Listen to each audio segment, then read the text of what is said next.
Aizen is one of the most iconic villains within Bleach, with his power and intellect unmatched by anyone. During the Fate Karakura Town arc, after he had merged with the Hokyoku, he had literally transcended the limits of an ordinary Shinigami and had transformed into a divine being. What makes Aizen fearsome is not the fact that he has overwhelming Reiatsu, or that he has the ability to induce complete hypnosis. I believe that it is Aizen's mind which makes him truly dangerous. During the Arrancar arc, Aizen was overwhelmed with ego, like he was drunk on power. It had caused him to make several bold decisions which had ultimately led to him being defeated by Ichigo. Now, by the time that we see Aizen during the 1000-Year Blood War arc, there is a notable change in his personality. Instead of giving off this air of egotistical arrogance, he appears to be way more composed and focused. It is like he had done some serious reflection during those 17 months when he was imprisoned within Muken. So in this video, I want to try to theorize just how powerful did Aizen become during the gap between the Fate Karakura Town arc and the 1000-Year Blood War arc. How strong was Aizen following the transformation in his personality during his imprisonment within Muken? Has Aizen reached the peak of his power, or is there even more that we have yet to see? Be sure to stick around until the very end of this video, as I'll be analyzing everything about Aizen's mental state and why this more calm and composed version of Aizen may be the most dangerous version that we have ever seen of him.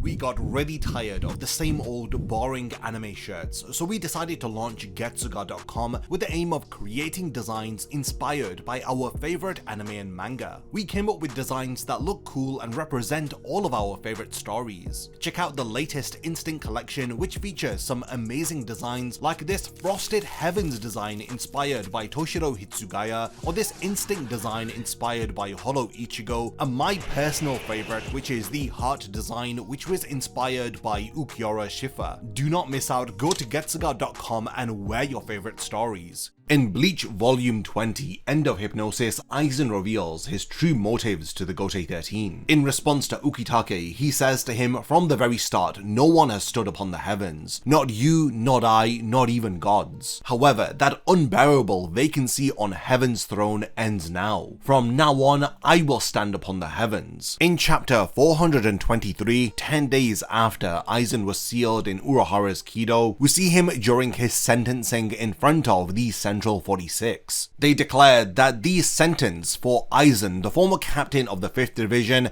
is for 18,800 years of imprisonment within the underground prison's lowest level, the 8th prison called Muken. Aizen in his arrogant tone states that he finds it comical that these people are handing a judgment down upon him. The Central 46 yell for him not to press his luck just because he has become immortal now. They then seal his eyes and his mouth, and they extend his sentence to 20,000 years because of his comment. Through this chapter, we learn that after Aizen had merged with the Hokyoku, he has still retained his immortality even though he was defeated. In episode 6 of the 1000-Year Blood War arc anime, when Yhwach appears before Aizen in Muken, Aizen reveals that he was already aware of the identity of the leader of the Quincy, and he also knew of the existence and name of his army, the Vandenreich. Yhwach had recognized the fearsomeness of Aizen, and it's for this reason that he had ranked him amongst the 5 special war powers. Aizen calls Yhwach by his name, much to the Quincy leader's surprise, revealing that he could use many methods in order to discover his name.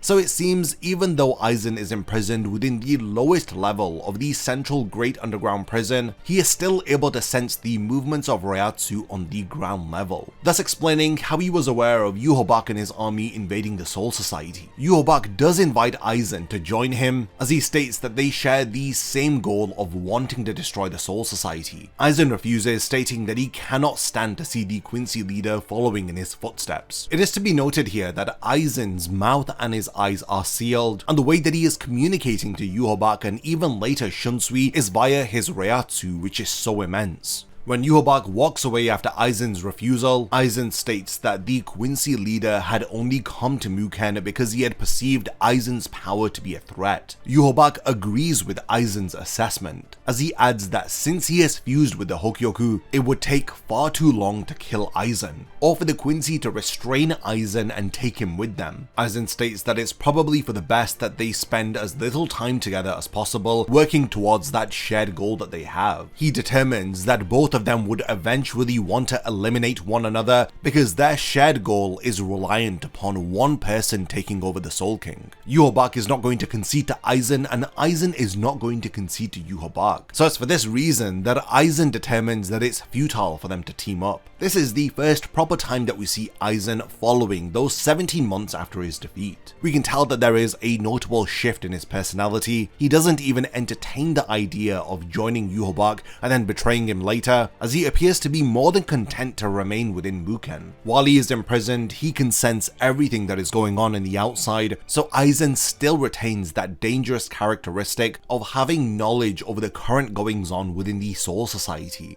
In chapter 514, we learn that Aizen is still able to use Kyoka Suigetsu even though he is imprisoned within Muken. This is after we learn that he had altered Yhwach's perception of time, thus making him spend more time within Muken than he had initially planned to. In chapter 616, we see Shunsui visit Aizen within Muken as he walks as far as he can within the lowest level of the prison, explaining that those who are innocent cannot go further into the darkness of Muken. He verbally speaks with Aizen, stating that he is aware that he can hear his voice as he asks him to respond. When he receives no answer, he questions whether if Aizen is against communicating by using spiritual pressure. We know that this isn't the case because he had used these means to communicate with Yhwach. It seems that during this interaction, Aizen has knowledge that Shunsui has brought along with him the keys that are required to break the seals that have been placed upon Aizen. From this panel where we see Shunsui standing in front of Aizen, we can see 19 keyholes within the ground. Then there is this panel where Shunsui shows us these 19 keys, as Shunsui reveals that he has only been given the permission to use the keys to break 3 of his seals. He uses the first key in order to undo the seal placed upon Aizen's mouth.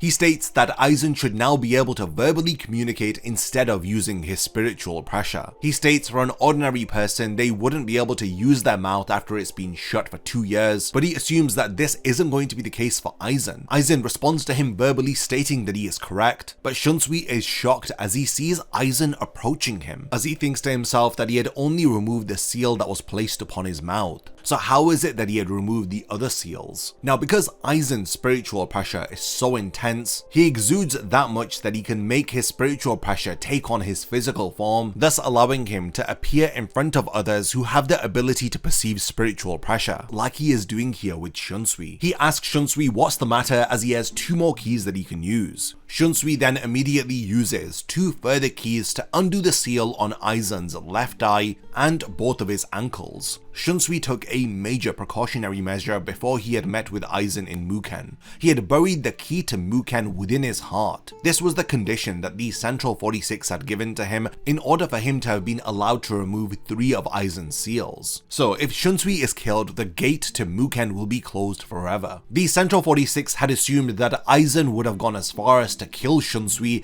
in order to get out of Muken. Now Aizen displays a very impressive feat of power after Shunsui tells him to sit down on Chairsama. One of the guards rushes towards Aizen in order to restrain him before he takes the seat, but before Shunsui can warn him, the hands of the guard are completely destroyed as the bindings fall to the ground. Aizen explains that it was careless of the guard, as the restraints that have been placed upon him do not eliminate his spiritual pressure, as they only restrict it near to his vicinity. He warns the guards that he doesn't have to tell them what will happen if they even try to touch him. This is how deadly Aizen's Reiatsu is. Just by getting into his vicinity, you can be absolutely destroyed by it. It seems like the seals have only limited the range of his Reiatsu instead of completely sealing it away. After Yhwach absorbs the Soul King and the black creatures begin to rain down from the royal palace, Aizen appears in front of the Shinigami. He criticizes them for attempting to swat away the creatures one by one with their Zanpakuto, as he instead advises them to crush the creatures in one breath with their spiritual pressure. Aizen demonstrates this upon his arrival when he exerts his spiritual pressure as he destroys several of these creatures. When he arrives on the surface, he asks Shunsui whether if the restraints from his arm can be removed, but Shunsui explains that he cannot do that, explaining that he told him earlier he was only given permission to use 3 of the keys. These were for his mouth, his left eye, and his ankles. He is not allowed to lift the seals off of anything else. Aizen then wonders how he expects him to get rid of these creatures while he is sat down on that chair. Shunsui doesn't think that Aizen is going to just sit there and let the creatures bite away at his body, as the Shinigami run for cover as the creatures fall from the royal palace. Just as Shunsui had explained, Aizen releases an immense amount of spiritual pressure.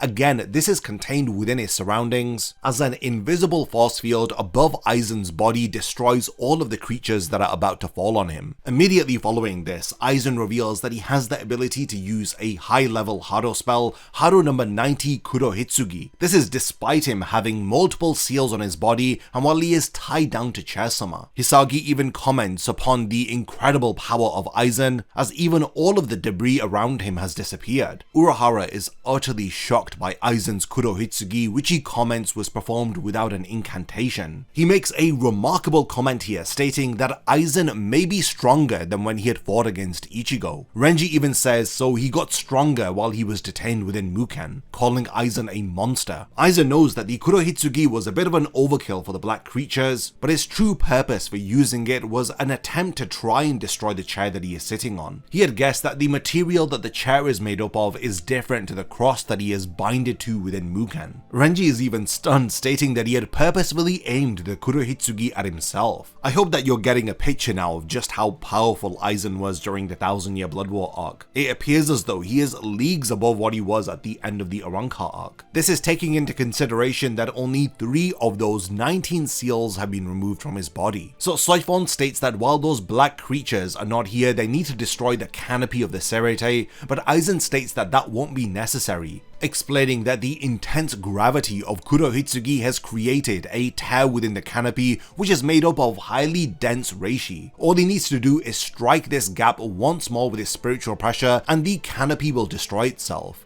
Aizen continues to exert his insane levels of spiritual pressure as it begins to destabilize the gates that the Shinigami were trying to create to the royal palace. Rukia explains that the spiritual pressure that they have collected for the gate is being scattered. Aizen explains that the gate will no longer be necessary since there is a hole that Ichigo had created from the royal palace to the Serete. All he has to do is exert his spiritual pressure in order to shoot down the royal palace and bring it to them. In chapter 623, we see this insane amount of spiritual pressure release from Aizen and shoot up towards the canopy of the Serete, but just as quickly as this immense amount of spiritual pressure was released, it quickly begins to be dialed back down as it vanishes entirely. Aizen is shocked as Shunsui says it himself that the restraints that have been placed upon him do not eliminate his spiritual pressure, but they only keep it near to him. He explains that the power required to keep his spiritual pressure near him is immense, and it's the culmination of the Soul Society's technology which has allowed them to achieve this feat. As Mayuri then appears, Mayuri explains that a Shinigami spiritual pressure springs eternally. This is as long as their heart continues to beat, so it's impossible to stop the flow of spiritual pressure without stopping that Shinigami's heart. So all of the prisoners within Muken are sinners who cannot be killed for one reason or another. But it's mostly because no executioner exists within the Soul Society who was able to stop their hearts. This is why the Shinigami needed to create a restraint which exerts no power itself but is able to eliminate spiritual pressure. Mayuri explains that all of their efforts were spent upon restraining spiritual pressure along with the body, as he holds this device in his hand, stating that he is able to limit Aizen's spiritual pressure to whatever degree that he chooses to. He explains that whether if he can or cannot shoot down the royal palace, if he had tried to while he is in the custody of Mayuri, then that would be a huge slap to his face. Aizen taunts him to turn that dial all the way up, challenging him to determine whether if Mayuri's expertise can outdo his power. Aizen's next feat of power is demonstrated when he is hit by Nanana's ability, the Underbelly. Nanana explains he doesn't know whether if it's because of that black suit, so the seals that are placed upon Aizen, but his spiritual pressure is full of holes. So with him having mapped out the weaknesses of Aizen's spiritual pressure, he attempts to eliminate Aizen, but Aizen is struck by the underbelly as Nanana is shocked, stating that he didn't even pass out, as he calls him a beast. So following the attack from the underbelly, it seems as though Aizen's spiritual pressure has gone numb momentarily, thus causing him to be paralyzed for a short while. So following 5 minutes after he was attacked by the underbelly, Aizen recovers from the attack, as Shunsui explains that he was attacked by the underbelly while having his spiritual pressure suppressed,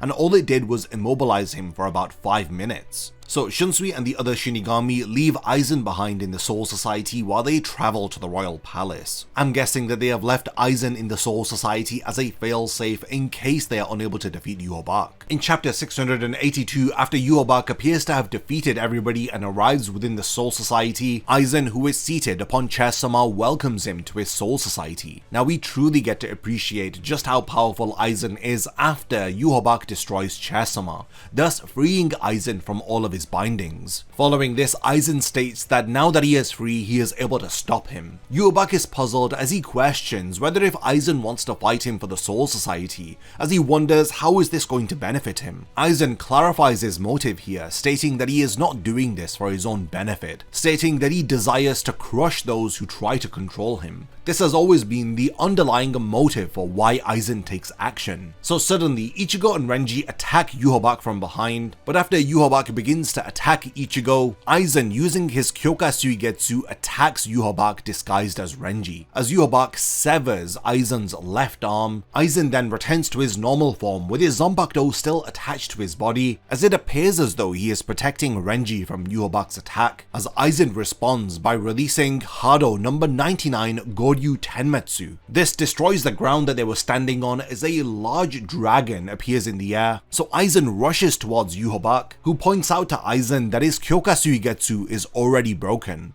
As we see these cracks on his Zanpakuto, Aizen is then sent hurtling back by a blast of energy, but then while using Kyoka Suigetsu, he disguises himself as Ichigo, and the telltale sign here is that Ichigo's left arm is severed. Yhwach believes that Aizen had used Kyoka Suigetsu in order to switch Renji and Ichigo, as he boasts that even the powers of Kyoka Suigetsu are no match against his own. After claiming that he can see everything and he destroys Tensei Zangetsu and tears a hole in Ichigo's torso, Yhwach prepares to destroy the Soul Society, but then the effects of Kyoka Suigetsu wear off as Yhwach realizes that he was fighting Aizen this entire time as Ichigo impales him from behind. Aizen explains that he had released Kyoka Suigetsu before Ichigo and Renji had arrived, as he explains that he was convinced that he could interfere with Yhwach's vision of the future by using Kyoka Suigetsu. Another key part of Aizen's plan was the reliance on Ichigo not being affected by his Kyoka Suigetsu ability. Yhwach then suddenly returns as he states that Aizen has undone the effects of Kyoka Suigetsu, asking whether if he has done this because of his overconfidence or his lack of power. Aizen is then caught off guard and is engulfed by Yhwach's darkness. We don't see Aizen again until a 10-year time skip in chapter 686, where it's revealed that Aizen was later imprisoned and bound to another chair. So from everything that we learn about Aizen's role in the 1000-year Blood War arc, it's evident that while he was sealed within Muken, Aizen's Reiatsu had continued to expand. And this is because of the Hokyoku which has fused within his body. This explains a lot of the feats that he was able to achieve during the 1000-year Blood War arc despite being restrained. Another very important thing is that Aizen's Zanpakuto had fused with his body at the end of the Arrancar arc. This was a sign that indicated that he had achieved transcendence, similar to how Zangetsu had merged with Ichigo's body after he had completed his training within the Dangai. When Aizen was imprisoned within Muken, it's revealed that he possessed the abilities of his Zanpakuto, as he was able to activate his hypnosis abilities on Yhwach when he had visited him at the beginning of the 1000-year Blood War arc. Because he has fused with his Zanpakuto, he can activate Kyoka Suigetsu by simply looking at his opponents, no longer needing the physical blade. Now, after having discussed Aizen's role in the final arc, it's evident that he was able to keep a cool head even under a lot of stress. He did not lose his composure when he was attacked by the underbelly, he did not get frustrated by Shunsui refusing to remove remove more of his seals, and he remained calm during his confrontation with Yhwach. It is like he has taken on a totally different persona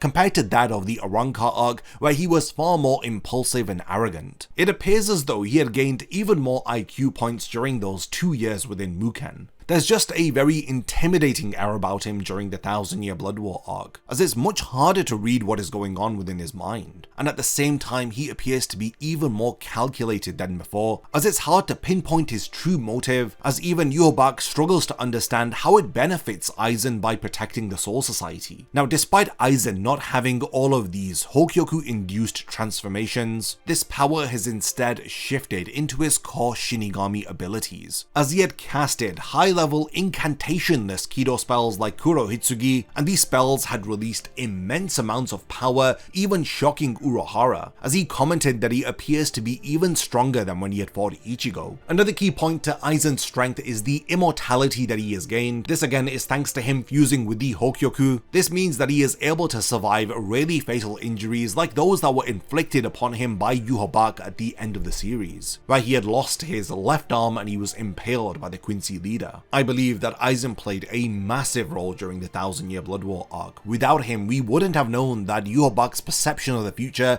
could be affected by Kyoka Suigetsu. Aizen was so powerful that even when he was restrained on Chair-sama, he was able to neutralize the overflowing power of Yhwach having absorbed the Soul King. It is quite safe to say that Aizen's power, even after being imprisoned and sealed, is unmatched by any of the Shinigami or the Quincy. Arguably, he is even more stronger and dangerous than he has ever been before, and this is thanks to a combination of his constantly increasing Reiatsu, his incredible intellect, and the newfound composure that he has after having spent time within Muken. And not to forget, all of that power of the Hokyoku has now been channeled into his Shinigami techniques, thus making him one of the most legendary, powerful characters in the entire story. So we've now reached the point of the video where I do want to hand over the discussion to all of you. What do you guys think about the strength of Aizen following his defeat in the Arrancar arc? How powerful do you think that Aizen has become in the 1000-Year Blood War arc? Do you think that it's because of the Hokyoku constantly increasing his power, or do you believe that it's because Aizen has more of a refined mental state now, thus ridding him of his ego and his arrogance? There are a lot of contributing factors which can help to explain why Aizen has become so strong now. If there's anything that I have forgotten to mention, then let me know by continuing the discussion in the comments. And lastly, thank you for making it to the end of this video, and I cannot wait to see you in my next Bleach Explained video.